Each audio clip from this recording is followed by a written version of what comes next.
Hi everybody around the world, and thank you for joining the first presentation of our second webinar series, Hoppy Topics. Today we talk about our new hop variety Eureka and the behavior during dry hopping. My name is Sandro and I'm working for the technical support at Hopsteiner in Germany. For everybody who's joining us for the first time, I'd like to give a very short introduction. Our webinar is a free online seminar with presentations about various hop-related topics. In this way, we want to keep you up to date about the latest research in hops. Before we start with the presentation, I'd like to point out that we'll be happy to receive your questions and comments. Your microphone and your camera remain switched off during the webinar, but you can address your questions anytime through the Q&A tab in the control panel. I will pick up the questions at the end of the presentation. The presentation itself will take about 40 minutes, followed by the mentioned Q&A session, so in total we have about 1 hour. Today's topic is presented by Dr. Christina Schmidt, our expert in aroma and sensory at Hopsteiner, Germany. Christina studied food chemistry at the Technical University of Munich until 2006. Afterwards, she made her doctoral studies at the Chair of Food Chemistry and Molecular Sensory Science at the Technical University until 2010. Before joining the Hopsteiner team in 2012, Christina worked at the Bitburger Brewery in the R&D department. Christina's working field at Hopsteiner is about spatial analytics and sensory science, and she published many papers in various journals. Since 2018, she became a member of the Brewing Science Group of the EBC. Christina, I personally can say I've already tasted many excellent beers that were made with Eureka, and that's why I'm really curious about your research and the analytics and the sensory behind this interesting new variety. I give the words to you. Okay, thank you, Sandro. And also welcome from my side to everybody to our webinars with the topic of the awesome dry hopping potential of the hop variety Eureka. With the raw hops data, brewing trial, we performed also the analytical results and the sensory evaluation of the beers with a summary of all the results, and a second part will be a so-called lab scale called water extraction, which we use to study the water-soluble fraction, which is very important for the dry hopping. Of course, with analytical results, a summary, and at the end you can have some references which are important. The hop variety Eureka is a cross between Apollo and a male developed from the Hopsteiner breeding program. The hop variety is maturating in late season with an average yield of 3,000 kilograms per hectare. So Eureka offers both a high amount of bitter compounds, like for example the alpha acids with around 20%, beta acids with maximum value of 6%, but this also have a high total hop oil amount with around 4.5 milliliters per 100 grams.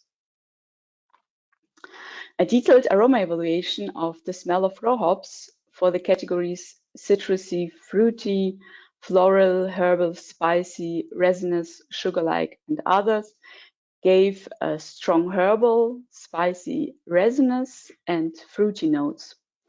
Even though the fruity notes were less distinct, they could be distinguished from tropic to dark stone fruit, with a special focus on the blackcurrant-like aroma impression.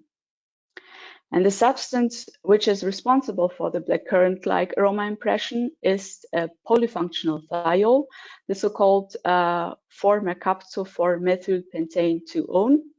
You can also use the short term, the 4-MMP, which is also known as the 4-methyl-4-sulfonylpentane-2-one, in short the 4-MSP. Because the 4-MMP is more known, or the brewing community is more familiar with the name 4-MMP, I will use only this during the whole webinar. Recently, Reglitz and Steinhaus developed a quantitative method for the 4-MMP in hops by using a stable isotope dilution assay in combination with a two-dimensional GC, time of flight, mass spectrometry. Therefore, they analyzed 35 different hop samples and studied the influence of the variety, the provenance, harvest year, and processing steps on this compound. They could find that, like the other hop volatiles, the 4-MMP is predominantly located in the lupulin glands. And the amount can be influenced by the harvest year or the storage behavior, but the influence on the amount is only minor for different processing steps like the hop drying or pelletizing. They could find a higher concentration in the US hop varieties. As you can see here, different hop varieties on the x-axis, a lot of different US hop varieties, and the concentrations for this compound in micrograms per kilogram. So the highest content was detected in Eureka with around 60 microgram per kilogram, followed by Apollo, Cascade, only lower amounts in the Hopsteiner variety Sultana or Calypso Lemon Drop. The 4-MMP was absent from traditional German and English varieties, like you can see here for the East Kent Golding or Fagel, or the variety Perle. If you are interested in more details or more results from other hop varieties, please have a look at the article from the Journal of Agriculture and Food Chemistry. For the brewing trial, or the brewing trial were carried out on a 20 hectoliter pilot plant. Therefore, we use as a basis beer a German Pilsner type beer, which was early hopped with 4-MMP free hops. The beer was then only centrifuged and not filtered, so we have a control beer, which was our basis beer, with an alcohol amount of 5 volume percent, a pH value of 4.5, and with 35 international bitter units. For the dry hopping, we used Eureka hop pellets type 9T, and the dry hopping was done in a parallel way. So we have 4 different cylinder conical vessels, and we add 250 grams per hectoliter of the hop pellets to each vessel from the top. And we did the dry hopping in a static way at -1 degree C for different contact times. So for 1, 2, 4, and 8 days. So after the contact time was finished, or the contact was finished, the hop sediment was removed from the bottom of each vessel, and we separated the beers into two parts. One part was then filtrated with diatomaceous earth with 100 grams per hectoliter, and the other one not. So we can then bottle the beer and store it at 4 degrees C before analysis. We analyzed the beer directly after the brewing process. In the sum, we had 10 different beers, so we have the same procedure also for the control beer, 1 filtered and 1 non-filtered. An overview over the beer analysis we carried out. So first we analyzed bitter compounds using a HPLC-UV system with the EBC 9.47 method. We also analyzed hop-derived aroma compounds using the Headspace Trap GCMS, an EBC 9.49 method. And for the analysis of 4-MMP, we asked an external lab, so the lab of Martin Steinhaus, for the method I already presented, so the GC/GC/TOF-MS. And we also evaluated the beers using the sensory evaluation with a quantitative descriptive analysis. A short introduction to the different methods. So the EBC 9.47 is a high performance liquid chromatographic technique for the simultaneous determination of iso-alpha acids and reduced iso-alpha acids in beer. Due to the coelution of the hexo and iso peaks, this method is not recommended for the analysis of beers containing mixture of hexa and iso compounds. More details about this method. So we just need to dilute the beer sample with methanol, and after the separation of the precipitate, we can directly inject it into the HPLC. We use a reversed phase column as C8, and as element A and B, we use methanol and a 30% of acetonitrile and a 70% citric acid. The detection can be done at 270 nanometers as wavelength. The HPLC program, so we start with 85% of the eluent B, reduce the amount of eluent B to 20%, and after the time we can flush back to the starting condition and hold it for further 10 minutes. So the calibration standard we used for this beer, for the dry hop beers, were the ICE4 for the analysis of alpha acids and the ICS Hum1 for humolinones and the ICS X1 for the xanthohumol. More information about the calibration standards you can find in the Brewing Science. For example, you have here an article about the International Calibration Standard for the HPLC analysis of alpha and beta acids, published by Martin Wiendl, a co-chairman of the EBC, and Bob Foster, the co-chairman of the ASBC. Also, information about the new international calibration standards for the humolinones and xanthohumol can be found in the Brewing Science in the issue from September and October 2018.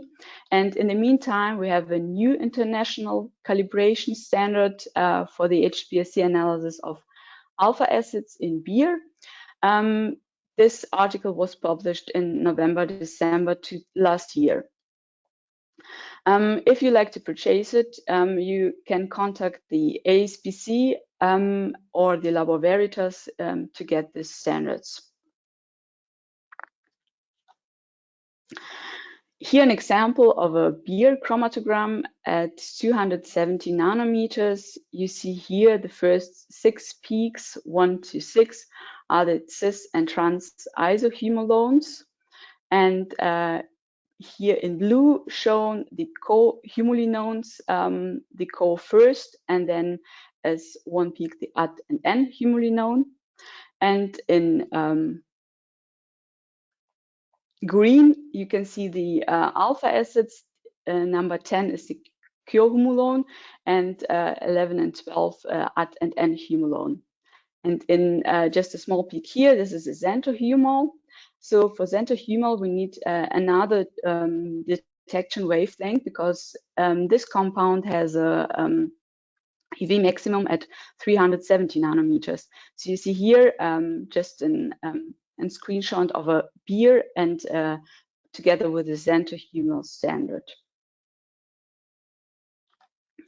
So we can sum up that this method is suitable for the detection of rho iso-alpha acids, tetrahydroiso-alpha acids, hexahydroiso-alpha acids, also for the iso-alpha acids, the humolinones, and the alpha acids at the detection wavelength of 270 nanometer. And for the xanthohumol, you just need a minor modification of the original method to use another wavelength. It should be say that it's not possible to analyze the reduced iso-alpha acids together with humolinones or alpha acids because of the co-elution of the substances, but usually you do not have reduced iso-alpha acids in dry hop beers. There's also a new international method for the analysis of dry hop beers, which will be available soon.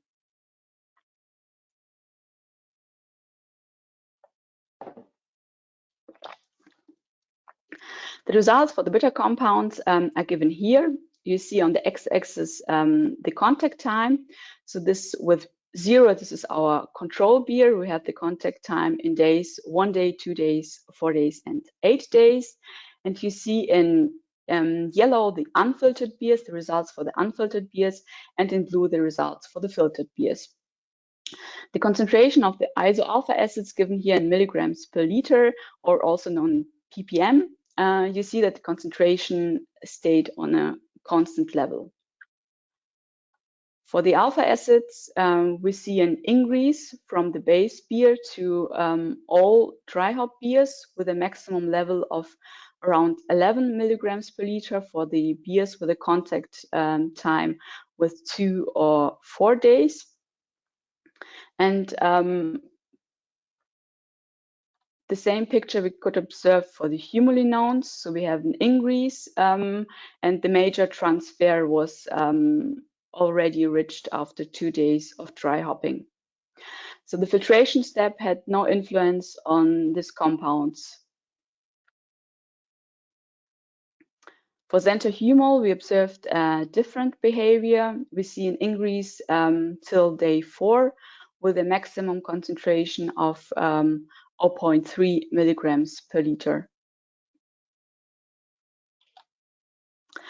For the aroma components, we used the EBC 9.49 method, which enables the germination of selected hop-derived aroma components. So here, myrcene, linalool, the geraniol, and the ester 2-methylbutyl isobutanoate in beer by an automatic headspace trap GCMS.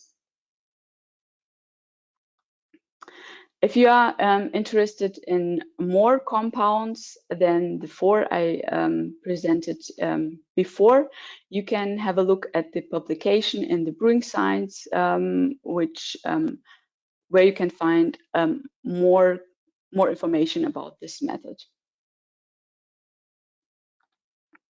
So the sample preparation for this method is quite easy and simple. You need just to decarbonize your beer, and you can take it directly or after dilution with a 5% ethanol solution in water.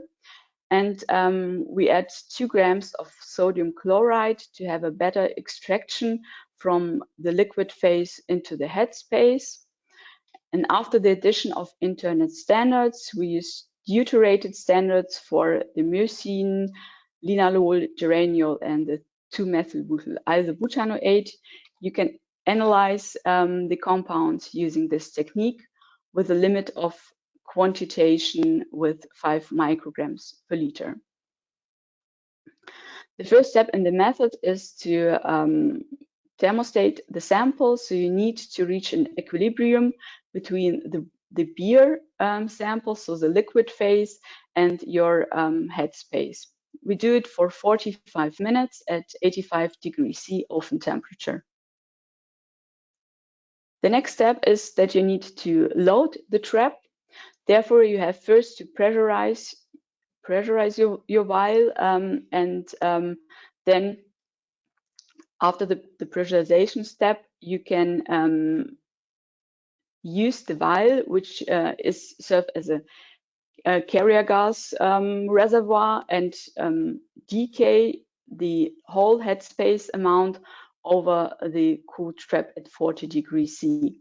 So this step is a time-dependent step, so we need 0.9 minutes to load the trap. It is possible to do it 4 times, so you can pressurize and decay up to 4 times.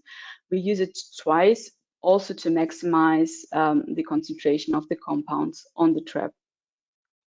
After the trap is loaded, it is possible, or it needs to be dried to remove the moisture, and this you can do with the carrier gas. And after that step, the trap is heated up to 280 degrees C, and all the compounds can desorb in opposite direction, direct on the GC column, which is a middle polar GC column of 60 meters. Our detector is a mass spectrometer. We use a selected ion monitoring mode in positive mode, and can quantitate it using the external calibration with the internal standards I already mentioned before. Just an example using linalool. So you see here a peak for this compound at the M2Z0 with 121, and the internal standard. So we use a deuterated linalool for this, and this is here is a calibration curve. So you have the concentration on the x-axis with micrograms per liter. We calibrate between 1 and 100 micrograms per liter. And on the y-axis, you see the area ratio for the area from the linalool as a compound and the internal standard. The results for the hop-derived aroma compounds showed us an increase from the base beer to all dry hop beers. Also here we have a major transfer after 2 days of dry hopping, and only a slight further increase for the rest of the time. You see here the concentrations for the aroma compounds are given in micrograms per liter. And also here in yellow, the unfiltered beers, and in blue, the filtered beers. Geraniol could also be detected in these beers with quite lower concentration in comparison to linalool. And we also see here an increase from the base beer, and the major transfer was finished after 2 days of dry hopping. Both the linalool and the geraniol were not influenced by the filtration step. So we found almost the same concentration in unfiltered and filtered beers. For the myrcene, high concentrations could be detected in the unfiltered beers, but the filtration step decreased the amount of myrcene in the beers which were filtered. So, but this is something we know also from other studies, that myrcene is influenced by the filtration. The fruity smelling ester 2-methylbutyl isobutanoate was detected in concentrations between 60 micrograms per liter up to 90 micrograms per liter. Also here we see an increase from the base beer, and the other threshold in beer for this substance is known from literature with 78 ppb. So we can expect that this ester contributes to the overall aroma impression of this beer. For the analysis of the thiol 4-MMP in beer, we also asked Martin Steinhaus to analyze the beers with the method I already described for the hops. So they use a quantitative analysis with stable isotope labeled standards. A selected isolation of thiols was necessary by mercurated agarose, and then the analysis was done by the two-dimensional GC with time of flight mass spectrometry. The concentrations for the thiol in beers were much lower than, for example, for the linalool or other compounds. You see the concentrations in nanograms per kilograms. It means it is parts per trillion. We also can see an increase from the base beer to the dry hop beer, and the other threshold of the compound 4-MMP in beer is known to be between 0.5 to 1.5, so quite low. But with all of other beers, we are above the other threshold and can expect that this compound contribute to the fruity impression of the beer. If you are interested in more information about the behavior of this compound during dry hopping, and also what happened during storage of dry hop beer, please let's have a look at this publication, also in the Brewing Science by Riglitz et al. Yeah. So in addition to sensory evaluation, in addition to analytical results, we did sensory evaluation for the filtered beers, also for the same categories as described before, so citrusy, fruity, floral, herbal, spicy, resinous, sugar-like, and others. And each category can be divided into several subcategories to have a more specific characterization. We had a panel of 35 participants for this evaluation. All of them are beer experts. We focused only on the hop aroma, not on the bitter evaluation. So the results are for the beer with 1 day of dry hopping. We have citrusy and fruity notes. And for the beer, especially for the fruity notes, especially with a focus on the black currant-like aroma impression. And for the beer with 8 days of dry hopping, we get the more herbal and spicier notes and less citrusy and fruity impressions. So we are very happy to see that with a shorter contact time, we are able to boost the citrusy and fruity notes, because if you have a look at the aroma profile of the raw hops, you would expect that you get a beer with a stronger herbal, spicier and resinous notes, as for example, we have it for the beer with 8 days of dry hopping. If we compare the analytical results with the sensory data, we see that the differences for terpene alcohols, the ester and the phoramine P for this both beers were only little, but the sensory evaluation gave clear differences between those both beers. So the only difference was that the myrcene content was much higher in the beer of 8 days of dry hopping. So it seems like myrcene can mask the fruity impression in the beer with 8 days of dry hopping. Just to sum up, we observed a major transfer of the hop-derived aroma and bitter compounds after 2 days of dry hopping, and only a slight further increase could be observed between the days 2 and 8. The sensory evaluation showed differences depending on the contact time. And if you're interested in to have a fruity, especially black currant-like aroma in your beer, the suggestion for a contact time will be 2 days. But because if you have a longer dry hopping time, this leads to a more herbal and spicy characteristics. The second part of the webinar will be the lab scale cold water extraction. It means we would like to answer the question, is it possible to predict the dry hopping potential on a lab scale instead of a brewing trial? So for this trial, we used the same hops and the same hop amount as for the brewing trial to compare then the cold water extraction results with the results from the brewing trial.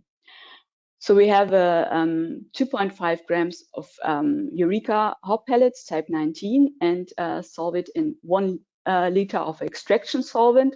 The extraction solvent is a 5% ethanol in buffered water with a pH value the same as we have it in the beer with 4.5. We did the extraction for 24 hours at 20 degrees C at a moderate agitation. So we don't want to have exactly the same conditions as we have it for the brewing trial, because there are a lot of different parameters you can change. This is just an attempt to find out, is it possible to get the maximum concentration of all our water-soluble compounds. After the 24 hours, we filtrated the whole amount of the water extract using a folded filter. An overview for the analysis we carried out. So we also analyzed the bitter compounds using the same procedure as described for the beers with the HPLC or the EBC method 9.47. We analyzed the hop aroma compounds by the headspace trap GCMS technique with the EBC 9.49, and also the thiophoramin P was evaluated by the method described by Reglitz et al. So the results for the cold water extraction, we found the highest amount in myrcene with 2,620 micrograms per liter, followed by linalool and the ester 2-methylbutyl isobutanoate. Also geraniol with amount of 37 micrograms per liter could be detected, and the foramin P was determined with 27 ppt. The alpha acids amount and the humulinones amount was on the same level, and the lowest amount was detected for the xanthohumol with 0.6 micrograms per liter. So for the compounds linalool, geraniol, and the foramin P, we observed comparable levels in the cold water extract as we found it in the beers with 2, 4, and 8 days of dry hopping.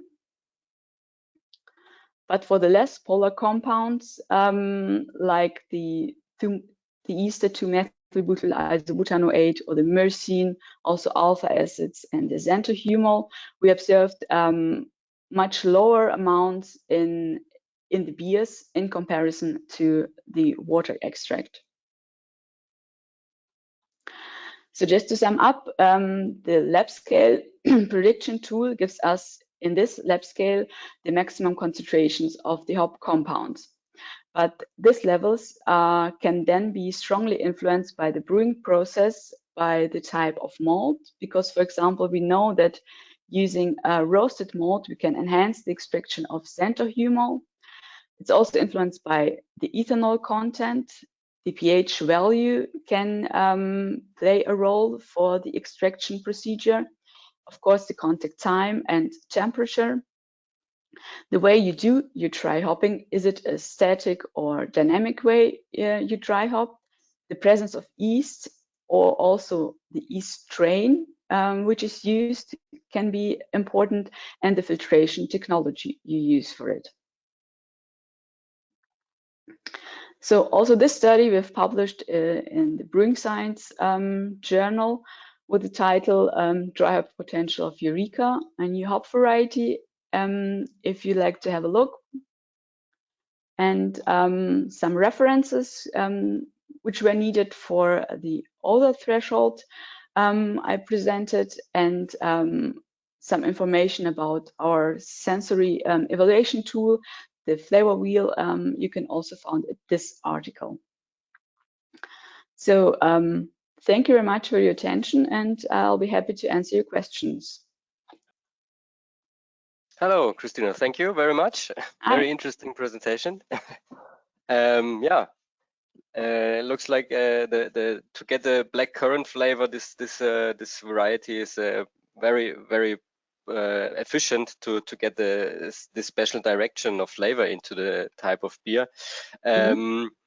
So I can imagine that you also tasted many more samples of this variety already. So what is your personal experience with Eureka already in other beer styles? Yeah, it's also very nice in other beer styles. You have this slight fruity, the currant-like aroma, because for the foramin P, it's important to have a slight impression, not too much foramin P, because it also can get a little bit more not so positive direction if you have a lot of it. But for the Eureka, you have it's a combination of a little bit of herbal and fruity, so it's very nice to taste. Okay, very good. Thank you. Okay, so I pick up the questions that we have. So one question is about other polyfunctional thiols except the 4-MMP. Well, we know from recent publications that the other thiols are also discussed. What do you know about this? There are more. For example, we know also the 3-mercaptohexanol, which is more passion fruit and grapefruit from the aroma impression, and also the 3-mercaptohexyl acetate. But both have a higher odor threshold in comparison to the 4-MMP. So, for example, for the 3-mercaptohexanol, the odor threshold is around 55 nanograms per liter, in comparison to the 4-MMP, where you have 0.5 to 1.5 nanograms per liter. And but in the hop variety Eureka, we couldn't detect these other compounds.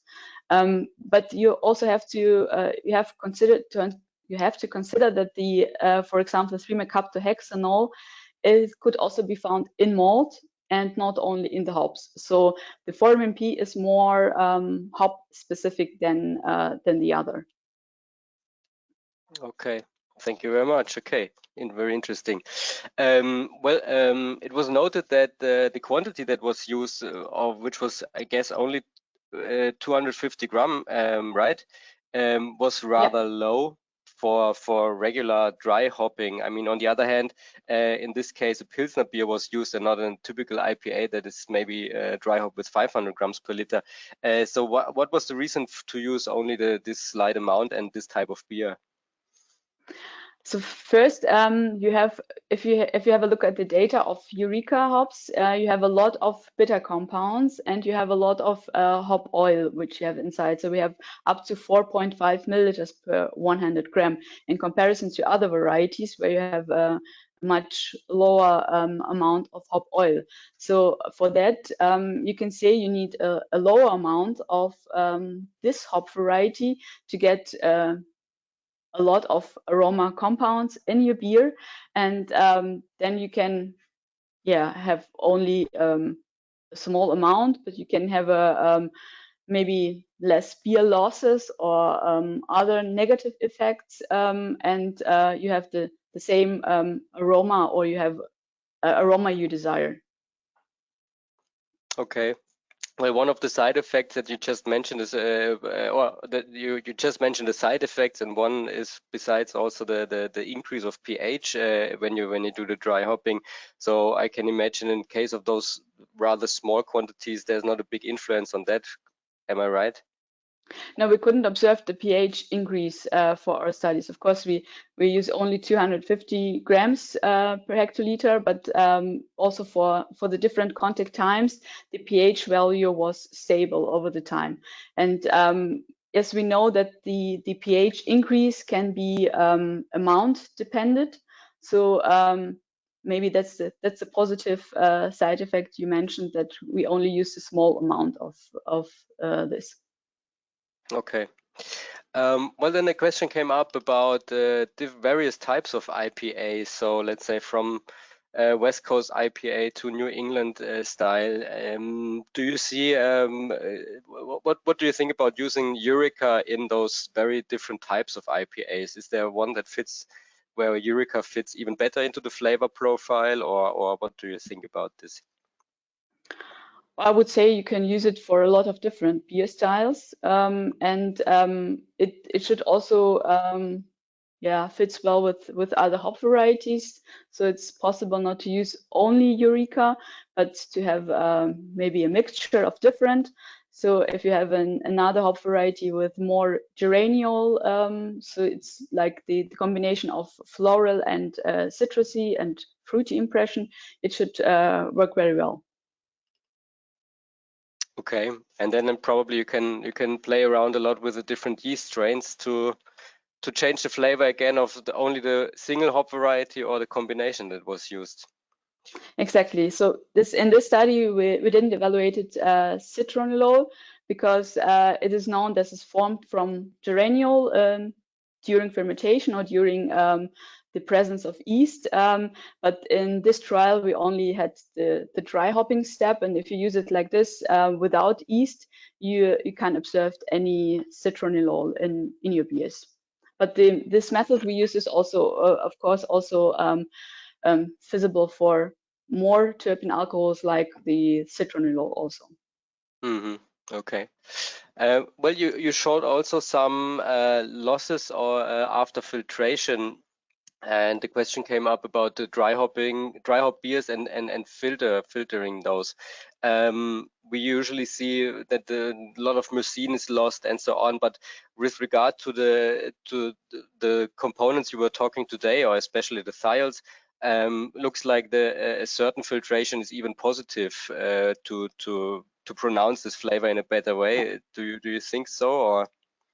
Yeah, it's possible. Like we observed that if we have a higher myrcene amount, maybe it can mask the fruity impression, because you have to consider the whole profile. You can't say I would like to have more fruity, but I also have the myrcene, which is more spicy.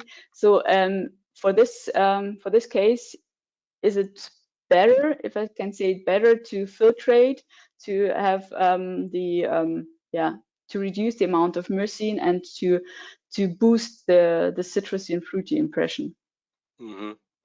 Well, as those flavors are often assessed to be, or let's say some, not often, but sometimes discussed controversial. So the ones people like this kind of flavors, the others they don't like it too much. Do you think without having the grassy notes from myrcene and others, that this more balanced flavor would fit into more acceptance to the consumer? What do you think? It depends on what you want to have, because I would say there are also some consumers which likes the spicy The, notes. the It's not, you can say it's the spicy notes are the bad one, but I would say it's there are also some yeah, preferred. I Absolutely. would say So I it's didn't I not. didn't want to say it's either the one or the other is better, but Yeah, I just wanted to point out that it's controversially discussed. So yeah. sometimes you have those beers that have high amounts of thiols, and then you get very positive feedback, and others say, well, Mhm. it's not my kind of dry hop beers. So that's why I was Yeah. asking if you can by filtration, if you can balance the flavor more in a way that more people like those kind of flavors. Mhm.